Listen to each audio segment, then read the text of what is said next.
Hello, everybody. Dr. Rick Wallace here. I'm going to try to be as brief as I possibly can today. I want to talk to you about something that's extremely powerful in achieving results in your life. I think it's at the foundation of achievement. Uh, there's the foundation of receiving, which is gratitude, and there's the foundation of achieving, which is faith. And they're both not interchangeable, but they both interlock. They intersect with one another, and they're both important. I talk all the time about the importance of gratitude, and I will continue to do so. But at the same time, it's important that this particular uh, principle foundation is also very much front and center. Before I do, I want to remind you guys that I made the announcement last night. I'm going to continue to be making the announcement throughout the day, but I have digitized at a new level the Power of Paradigms course. It's now being made available online at a highly reduced price. Uh, my model, when you order it, normally is $8.99 for the full package, and that's 4 sessions with me doing throughout the course. You're doing the course on your own, but I'm going to interview you at the beginning. We're going to talk about what you're working on. I'm going to point you in the direction, give you the tools you need to understand the course. Then we're going to meet halfway in. We're going to meet again at the end, and then we're going to have a conclusion session. That goes with that. Now, the online course is set up where it's giving you everything. There are 7 video lectures, and there is the written content that explains it. And that's now only $29.99 at the most. And I say at the most because the platform I used asked me if I wanted to sign a promotional waiver. And what the waiver says is that anytime they can reduce the price to get more people to enroll without my permission. And so right after promoting it last night at $29.99, I went on the site to check some things, and it was selling for $10.99. And, it is. My whole thing is I put it there for people who cannot afford to pay the prices I charge for my sessions, because my coaching packages start out, my bronze package is $2,540, $2,540. Now, I deliver the value for it. I haven't had anybody I have people who have the platinum packs. The platinum package is $10,500. And I haven't had anybody complain about what I deliver. The $10,500, you sit with me for a year, at least once a week. And we break down everything you want to do. We look at what's stopping you. We work on that. We look at what needs to change in your thinking processes, what needs to change in your strategies. I use a hybrid model of the Oscar model in breaking down goals. And so we get all this stuff. We get all this stuff worked out. So either way, it's a great deal. But this way, people will get a chance to have some access to what I do at a price that anybody that's really trying to do something with their life can afford. If you can't come up with $29.99 to literally shift the paradigm, because if you can't shift paradigms, if you can't go from a paradigm that says you're at the mercy of the world, which means you're playing the victim, to one that says you have control over what goes on in your life moving forward, you're never going to achieve anything of any true value on any consistent level, because you are waiting on somebody to do it for you, or someone to stop doing something to you, and you're not going to take control. So that big shift has to happen. And then there are other shifts in believing, you got to shift from believing that poverty is your lot in life, believing that there's something special about people who start businesses. All of those are part of paradigms that shape how you move in the world. And so what I do in the Power of Paradigms, I teach you how to shift paradigms in 30 days.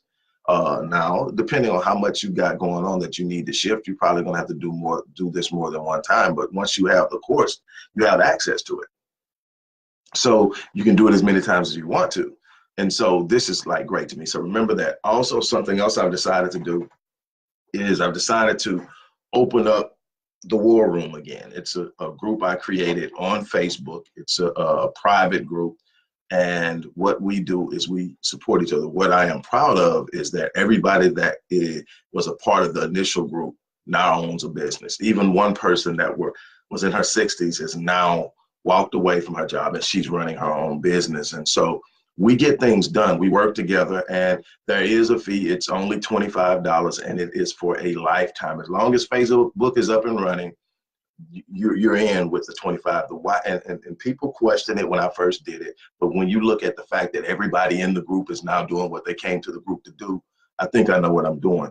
The thing is, when you don't have anything that stops somebody from coming, there are people that are coming just to watch. There are people that are coming just to throw roadblocks in things. There are people that will come and bring nothing but negativity with me. The reason I created the group was to kill the noise.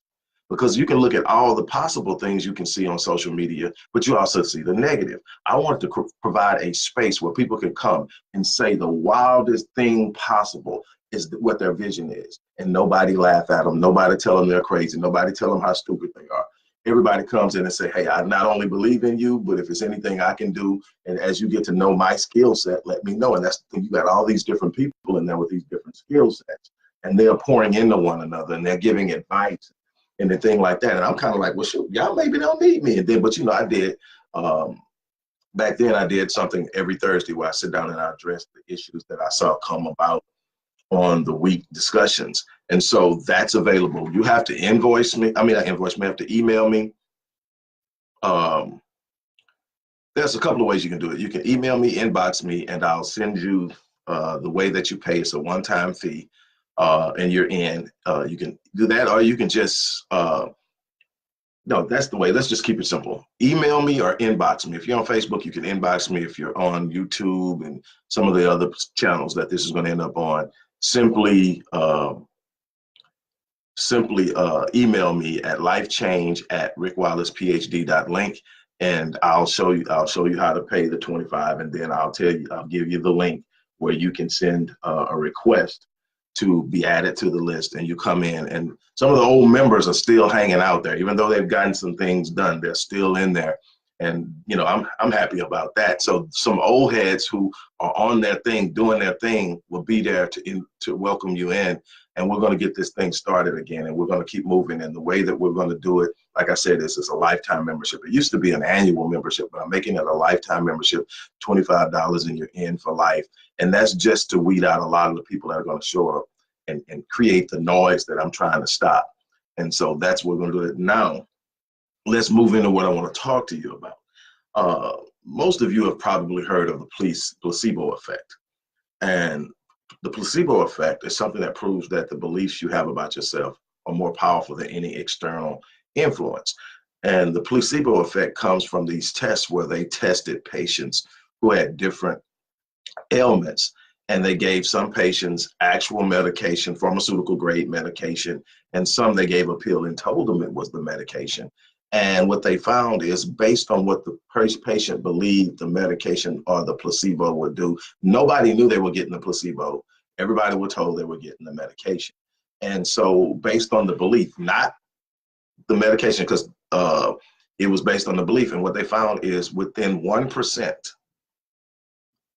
there was a 1% variation in how well patients did after taking the placebo versus those who took the actual medication. So what they found was, it wasn't the medication that was causing it. It was the belief that the medication would work. And so we call this the biology of belief, or the placebo effect, or whatever you want to call it. But what we find is faith is extremely powerful. What we believe, we create. And there are people that you look at and you say, from everything from smokers to drinkers. You got some people that drink and drink and drink and drink, and you look at them and nothing happens. And some of it has an epigenetic influence involved, but a lot of it is simply how you think about yourself, how you feel about yourself. What do you entertain? People who believe they're sick stay sick. The psychosomatic influence of the mind. But it doesn't just stop at the healing. There's a placebo effect in life. The things that you believe will happen will happen. And the things that you've heard me say this before, that God will only meet you at the level of your expectations, that the universe and life will only meet you at the level of your expectations. And so what does that mean? That means that what you expect, you create. Everything in your belief system is working to produce what you believe. And so if you're expecting something, you're going to get it, because your behaviors, your thought, your energy you release, all of these things are working to create that reality. And so that's why you're always told, don't focus on what you don't want, focus on what you want. Because when you focus on what you don't want, you still create it, because you're saying that that's the greatest power. Whatever you focus on is the greatest influence. In other words, the people who focus on what they don't have, that's their biggest concern, their biggest fear. So they give the greatest power to what they don't want. You know, whether it's a broken relationship, whether it's a financial issue, whether it's a career issue, whatever, you focus on it so much that you're actually creating it. It's not like your brain can sit up and say there's a positive and negative. So they don't want this, even though they're focusing on it all the time. They don't want it, so I'm going to file it in the don't want. So we're not going to work on it. The brain says, this is what you're focusing on. This is what is important. And it doesn't choose what to do with it. So you don't focus on the problem to solve the problem. You focus on the solution. If the problem is money, you focus on what you're going to do to get money, not the fact that you don't have it. The more you focus on you don't have it, you'll find that your nervous system gets involved, your body's threat system gets involved, your heart rate goes up, you get clammy, a lot of things are happening. You're literally in fight or flight mode because you're stressing so much about something you need to be working on, but you can't work on it because you're focused on it. You've got to work on the solution you fixed on. So this is what's necessary, or things are going to get real bad. And this is what I'm doing. I'm over here working on it. And I'm not peeking back over, because until I fix it, it's there. I don't need to know. I don't keep looking at it, because every time I look at it, it has a bigger impact. So you're going to get over here and say, this is what I need to produce. And so that's a part of the placebo effect. And so it's the power of the mind to create. And everybody has it. Most people look at it as being something esoteric, something, metaphysical out there that people talk about, but no, it's real. It's being measured in science now. The measurements of thoughts. You can look at the frequency of thoughts. When you have negative thoughts, you have a lower frequency, which creates a lower vibration, and the lower vibration does not have the power to move the energy of the universe to do things on your behalf. See, faith is energy. Faith is not simply what you believe, it's the energy created from the belief. It's that thing that moves the universe on your behalf. It's the thing that was designed by God to respond to you. And see, the problem is everybody has faith. It's what you have faith in. See, the person that believes that everything is coming down around them has faith. Their faith is that everything is coming down around them, and their faith is producing the very thing they believe. And so you have to work on creating the beliefs that support the idea you have for what you want in your life. And so it is the importance of creating a mindset and a thought process. And that kind of goes into the whole Power of Paradigms course. When you don't have the right thinking, you've got to find a way to shift that. And let me explain something to you. While it sounds good in a motivational speech, you don't sit up and say, we're thinking different. And then all of a sudden you start changing your thoughts. The most powerful thing in your existence is your mind. And when it holds a belief, that belief is there until that belief is challenged frequently and consistently with something opposing it. And then that new belief that is created through a process is nurtured while the other is starved. And then the neural connectors, or the synaptic connections that hold that belief, is now diminishing, because the brain's neural pathways and neural connectors are just like any part of your body. The more you work it and the more you use it, the bigger and the stronger it gets. So the more you entertain poor beliefs, the more powerful they become. And the more you're going to have to stay away from them and allow them to atrophy away until they disappear. Whereas you've got to nurture the new belief. You got to constantly entertain it. That's what affirmations are. When you're sitting up every morning and you're waking up and you're saying the same thing about you, I am abundant, I am wealthy. And it's not about what you think you are now, it's about what you're creating for your future. So you don't say what your condition is, you say what you are projecting and what you believe is who you are. And you are not what you're in, you are what you're capable of when you actualize the potential. And that's where most people get it screwed up. Most people are sitting around and looking at their condition, and they're defining themselves by their condition. And when you do that, you lock yourself into the condition that was meant to be temporary. So what you have to do is sit up and say, okay, this is who I am. And so you start to speak it, and see, the mind doesn't know the difference. in what's being spoken out of out of imagination, and what's being spoken because it's actually happening. So the mind says that this is what's happening. We got to work on it. We got to get on. And the more you speak on it, the more you focus on it, the more you repeat it, the more you think it, the bigger and stronger it becomes. And now it's the controlling factor with everything that has to do with it. And then there's this saying that neurons that fire together wire together, and it does. These neural pathways that are there, the more they fire with other pathways that connect. So say, for instance, you say you develop a belief that I can do anything I put my mind to. Now, that's a pretty broad belief. That's saying anything I put my mind to. But now, when you sit up and you also say that I'm going to build wealth, then you use the fact that you can do anything you put your mind to. Those two neurons fire together. So now anytime that comes up to challenge your wealth, the automatic belief that pops up in your head when someone's challenging the fact of the idea that you can get wealth is, I can do anything I put my mind to. So now they're wiring together. So anytime anything has to do with wealth, it can be the wealth neuron firing with another idea about wealth, and then it's going to still take you back to the belief. And it's going to do it it's going to do it basically instantaneously, faster than any computer can do it. It's going to take you back to the original belief that says I can do it. And that's how you build belief. You have to practice belief. There's an idea that I absolutely love and people don't practice. And it's called weaponizing. It's a concept called weaponizing your belief. And what that does is it has an influence.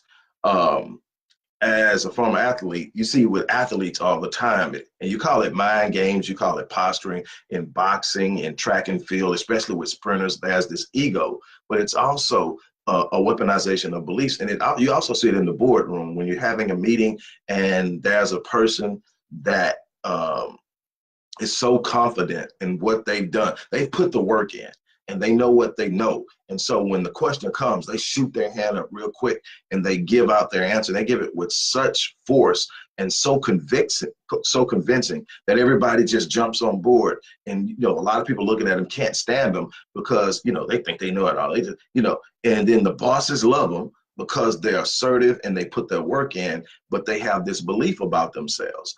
And so they step out there. Then you have the other people who aren't weaponizing. Weaponizing your beliefs is an ability to influence the people around you to see what you see about what you're talking about. And, fighters psych out other fighters before the first punch is ever thrown. It's some people that have been so psyched out by the weaponized beliefs of the other fighter that they wouldn't even get back. They got out of the ring. I've seen a dude climb out the ring after the bell rung. I've seen all of that. I've seen it at different levels. But then the other side of it is I won't speak up. I won't even try to even engage my beliefs. And you have to understand most of that comes from fear. The antagonist of belief and faith is fear. The fear of what might happen, the fear of unknown, the fear of people saying things about you, the fear of failure. And the truth is, at the very core of it all, there's no such thing as failure. There are lessons learned. If you learn from something in which you didn't get done what you were trying to get done, it wasn't a failure. It was a teaching lesson. It was an opportunity to learn. You can call it a micro failure if you want to. I do that a lot. It didn't happen, but you're not done yet. See, you don't fail until you quit. It's not a failure. It's not a legitimate failure until you quit, until you sit up and you say, you know what? I am going to let it go. I can't do it.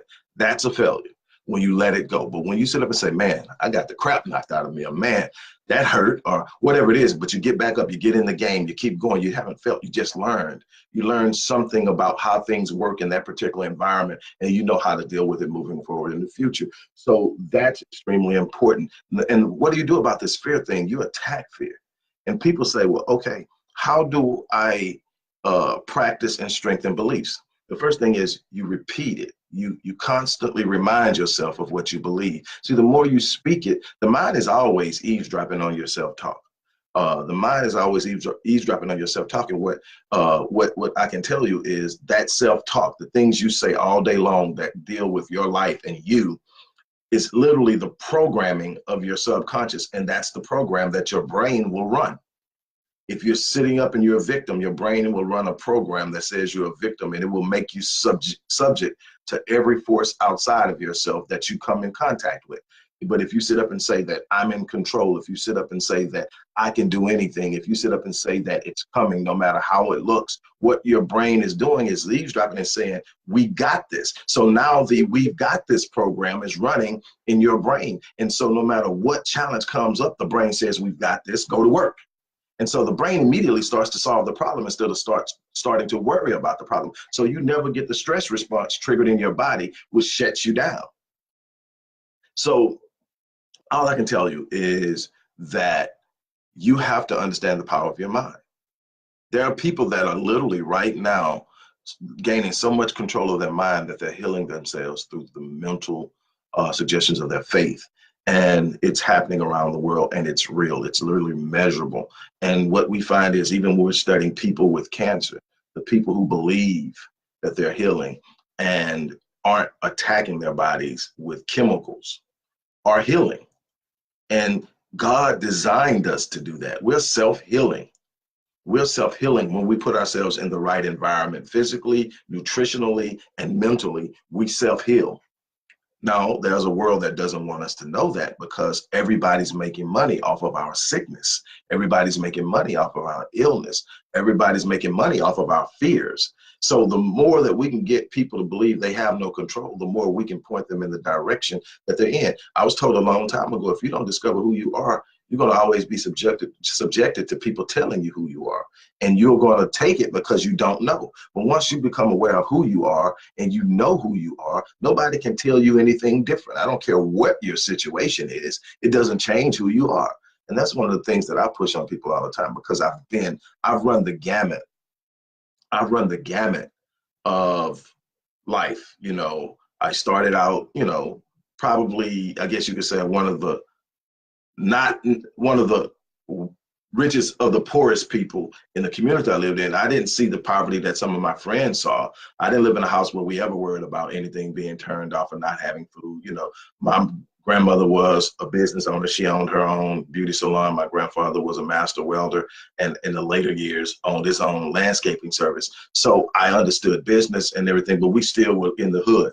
And I saw poverty every day when I got up and I went to school, but I also saw something that made me want to do something. And so I started there. I went through, I saw success at an unbelievable level in business and in finance. Then I had a big crash about 10, 11 years ago. It started and it culminated about 6 years ago.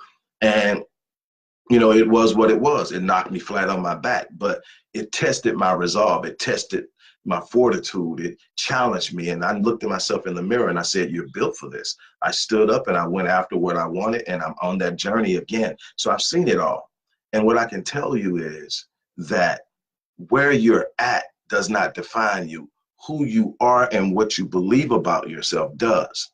Now, if you're in a situation where you are letting everybody else tell you, you start to see your condition as a definition of who you are. People fall, people stumble, people make mistakes, people do things that they regret. It doesn't change the inner core of a person. I don't care how good you are on the inside. I don't care how gifted you are. I don't care how good you are at what you do. There are going to be sometimes you do something that sets you back. And the setback, or there may be somebody working against you on the outside and you don't see it coming and it knocks you down. That doesn't change who you are.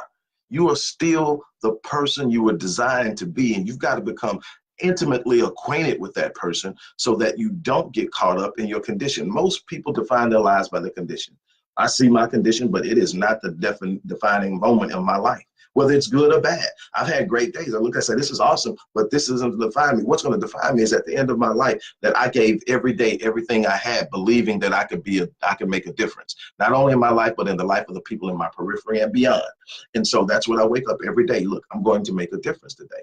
Some days are better than others. It's life. But I never look at the condition and sit up and fall apart. Why? Because the condition is momentary. And the more I focus on the solution, the quicker I get out of the condition and I move forward. But it's all going to be based on what you believe. The placebo effect has shown us. It's not the medication. It's what we believe. The people who believe, whether they took the placebo or the real pill, they healed. Now, so again, it wasn't the medication. It was the faith. It was the belief. Now, I'm not telling anybody to go get off of anything with their doctor, anything like that, because the type of mindset that it takes to do that, You got to work on that, and you got to make sure everything is aligned up. But when you put yourself in the right position, in the right condition, in the right environment, you can do exceptional and extraordinary things beyond anything you've ever imagined before. The only thing that'll locking you into where you're at right now is what you believe. The only limitations you have are those you accept in your mind. And when you decide that you're going to rid your mind of limitations, things that nobody ever thought possible start happening. And people look at you, and all of a sudden now they think you're extraordinary in comparison to them. And you're extraordinary in what you're producing, but everybody has the potential to produce at extraordinary levels. Most people get talked out of it before they ever even get into their teenage years. There's a study that says that by the time the average child is 17 years old, they've been told no 150,000 times. And they've been told yes 5,000 times. Or they've been told no and they can't 150,000 times. So what have you been programmed? What you heard more than the other is that you can't. No, you can't. No, you're not able, whatever. And so now it's programmed that most of the things I'm going to want to do, I ain't going to be able to do. And then there you are. So look, I want you guys to take advantage of this unbelievable thing with the Power of Paradigms course online at a maximum of $29. Like I said, the last I checked, they had dropped it to $10.99 last night. I don't know what it is today. I haven't checked it, but $29.99 for a powerful 30-day course with 7 video lectures and the written content to get you through a shift in paradigms. You can't beat that. So jump on that. Also, if you want to be a part of the Warrior Forum, what I call the War Room, which is a closed group in Facebook, email me. Again, like I said, it's a $25 lifetime membership. And the reason I do that is I don't want the noise. I don't want people showing up just to show up and cause problems. I want people who show up and want to do it. And like I told you, all of the initial members are now business owners. They came and did what they wanted to do. And some of them stuck around. So they'll be there when you get there. But inbox me or email me. The information's in there. Inbox me or email me and ask me, you know, how do you pay the 25? Once you're in, as long as Facebook is up and you don't get kicked off of it and go to Facebook jail, you'll be able to access the forum, participate, share. We're going to talk about what you want out of life, your visions, your dreams, how to go after them, what it is. And there's no dream off the table as long as it doesn't bring harm to anyone else. That's the thing here. We don't bring harm to anyone else. You have the right to go after any desire and dream you want to, as long as it doesn't interfere with someone else doing what they do. And that's the thing we work on. That's the thing we teach. So with that being said, I've got to get out of here, but I'm challenging you to make some moves today. With that being said, I'm out. Oh, let me say this. As I always say, I'm going to live my life on full so that when I finally leave this place, I leave on E, and that's my challenge to you. I'm out. Peace.